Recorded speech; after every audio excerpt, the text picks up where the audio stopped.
L'homme a peur de la femme. C'est un chercheur qui a fait de sérieuses recherches qui m'a tendu cette perche en soutenant l'idée selon laquelle l'homme aurait peur de la femme.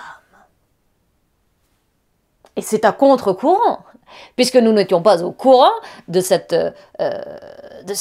constat électrique qui court-circuite le bon sens et la connaissance historique. L'homme a peur de la femme. Mais ça craint comme crainte. Mais c'est pas une raison d'en avoir honte. Et en tout état de cause, notre actualité semble l'attester un peu plus chaque jour. L'homme a peur. Il a peur d'être balancé. Depuis qu'on sait que rien n'est bon dans le cochon. Un porc est un porc! Et une belle revanche de la belle sur la bête, des plus faibles sur les plus forts. Et même ceux qui n'ont rien à se reprocher n'ont plus la conscience tout à fait tranquille. Non seulement pour ce qu'ils ont fait, mais surtout pour ce qu'ils peuvent faire. En sachant pertinemment qu'aucune bonne foi n'est à l'abri d'une mauvaise foi, d'une malveillance. Bon, et il n'y a pas pire qu'une rumeur pour foutre en l'air la bonne humeur et toutes les mélodies du bonheur.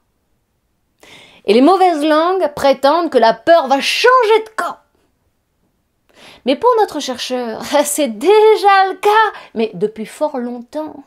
L'homme a peur de sa mère, qui connaît ses carences.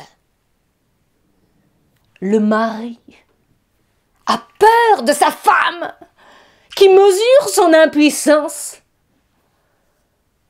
Le père a peur de sa fille, qui souffre de ses insuffisances.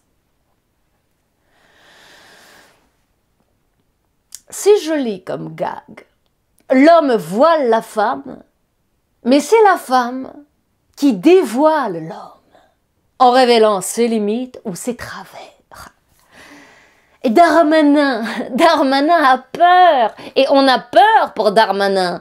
Surtout si on écoute Dupont-Lajoie qui est persuadé que le 21e siècle sera féminin ou ne sera pas. Ce qui vient d'arriver à Alexia ne révèle pas que la femme est une éternelle victime, non, mais que l'homme est fondamentalement faible. Mais faible.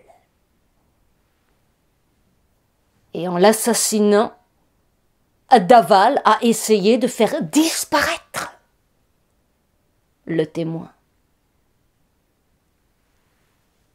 Ni plus, ni moins.